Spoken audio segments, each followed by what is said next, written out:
Hello there, everyone. How you doing today? I hope you're all well. Today we're going into r/entitled people, where people are so unbelievably entitled they'll even go Karen mode on other Karens.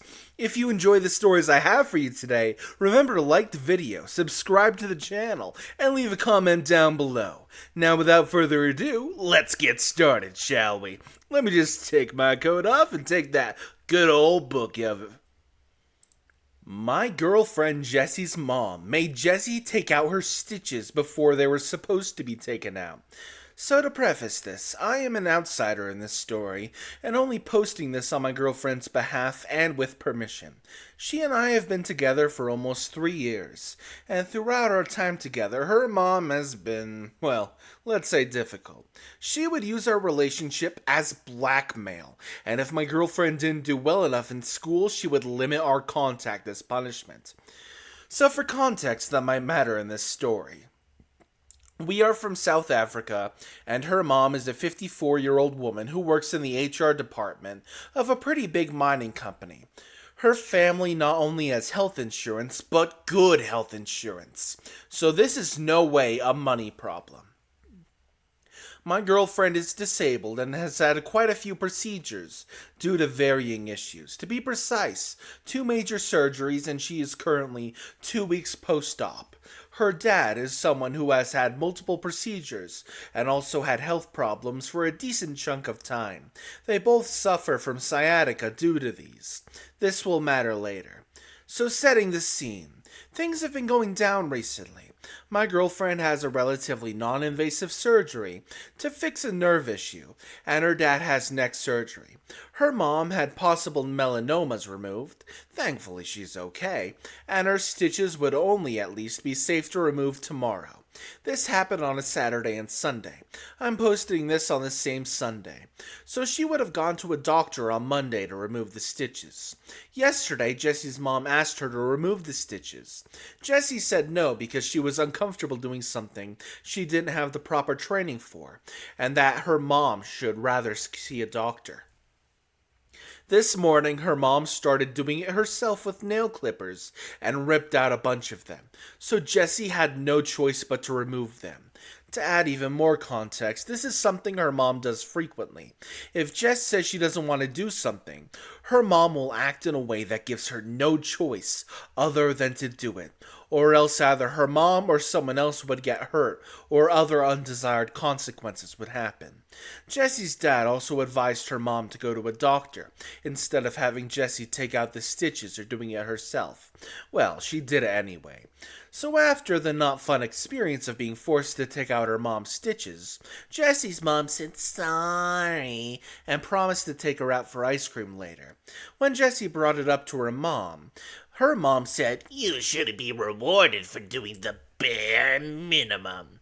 Jessie did end up getting ice cream due to her dad being an MVP, but it's still wild to me that her mom told her, after she legit removed her stitches, that she shouldn't be rewarded for doing the bare minimum. Was this the most dramatic story on the subreddit? Nah, probably not. But it is the story that finally got my girlfriend to post about her very entitled and manipulative mom, so post for her I did. This is what happens when one old Karen meets another old Karen. Here's a story about 2 old ladies who were visiting the psychotherapist department of our hospital, NHS in the UK. Lots of background information as she's been coming for years, complaining about one thing or another, and is well known. Nice lady when she gets what she wants, but is prone to having quite a meltdown now and again. The kind of person that rules don't apply to, wants a cup of tea when when they get one, and gets upset when she can't wait in the office rather than the waiting room. So I'll call her the first old lady, FOL. In her 80s, about 4 foot 6 inches, walking with a cane. At some point in the last couple of years has fallen over and hurt her knee, and was told to rest for a few weeks and let it heal. Has the distinct nurse, home help, meals on wheels, and so on to help her, but refuses to rest as she is an extremely independent woman. As she keeps walking every day to the shops, Won't use Uber as it's too expensive. Her knee doesn't heal and get worse. She compensates for the pain by walking with more of her weight on her other leg and using a cane. Because of this, she has a great deal of pain in her hip, completely refuses to use a wheelchair. Her son bought her a mobility scooter, but she refuses to use it. As you can see from the story so far, your doctor knows a lot about you, so do be nice to them. First old lady gets a pain injection in her hip, which is getting to a point where it wants a replacing, but she is refusing surgery, or any of the other stuff on offer. So we're fighting a losing battle here, but somehow she's got someone to agree to give her pain injections, even though it's not a good solution. Which brings us to this morning. 3 weeks ago she had an injection and is back for another one, though she doesn't have an appointment and isn't due for another injection for at least 3 months, if not longer. But she is adamant that she is going to get one, and won't leave the reception area until she gets one. The nurse comes out to talk to her to move her to the side of the reception so that the receptionist can see other patients. This kind of works, but then first old lady replies that she isn't causing enough of a problem to get what she wants. So she inserts herself back in front of reception, just as old lady number 2 is about to be served. I'll call her second old lady, aged about 70 and about 5 feet tall. Second old lady isn't very happy about being moved out of the way, and is probably also a bit wound up because of what she heard first old lady say to the nurse. So she starts to prod first old lady with her finger, telling her to shift as it's second old lady's turn. First old lady then proceeds to prod SOL with her cane. Husband of second old lady grabs the cane, then about 5 nurses have to intervene and split them up. All in a day's work at this hospital. I hope you got to tell that first old lady that she's shit out of luck, or FOL, that she's SOL. Puns are wonderful, aren't they? Entitled Customer Rant. I work the front end of a family restaurant and have been working here for over 2 years. All the employees know about this one customer because he works in the area, at his parents' store, and is extremely particular about his food and money.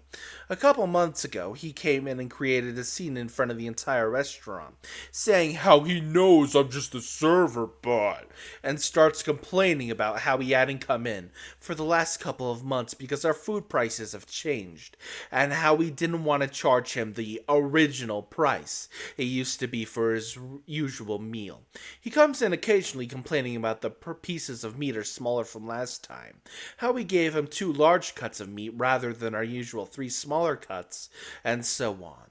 I apologized and tried to remain as calm and respectful as possible. After berating me, he stormed out of the restaurant while we were making his meal. Every other customer in the restaurant had gone silent by then, and afterwards said they'd come here specifically for the portions, and sympathized with me for being able to deal with this ridiculous behavior.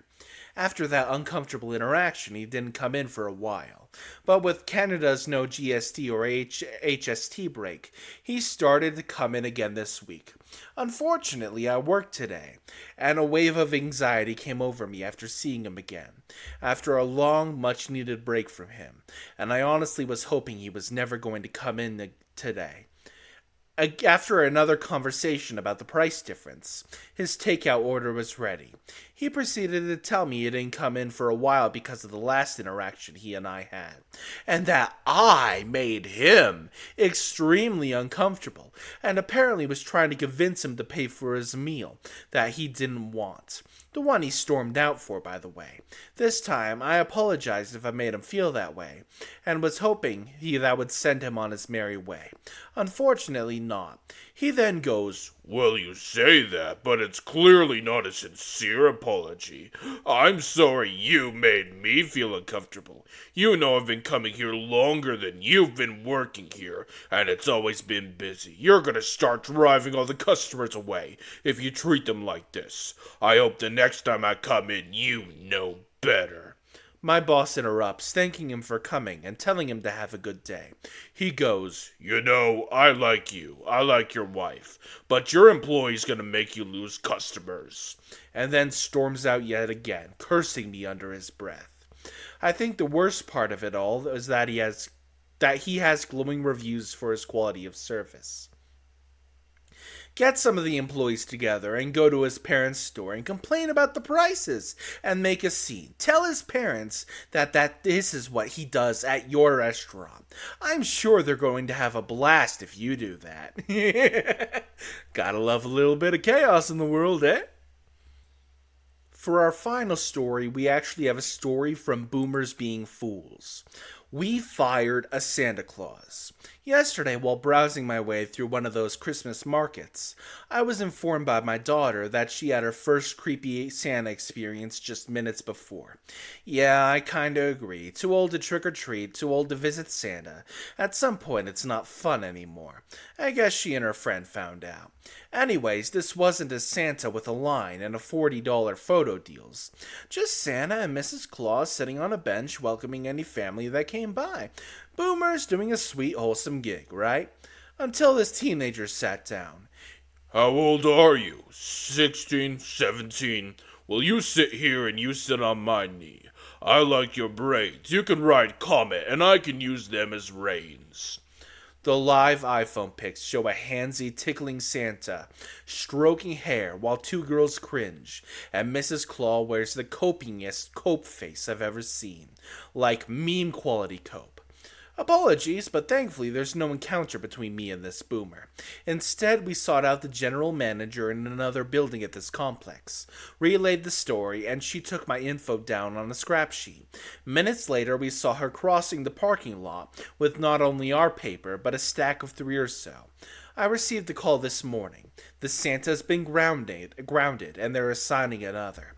As for my daughter, obviously she didn't believe years ago, but there's a point where you really, really, really don't anymore. Thank you for watching today's video. I hope you all enjoyed the stories I had for you. If you did, remember to like, subscribe, and leave a comment with your thoughts on the stories down below. I will see you all next time. Or maybe not. I don't tell you what to do. Bye-bye.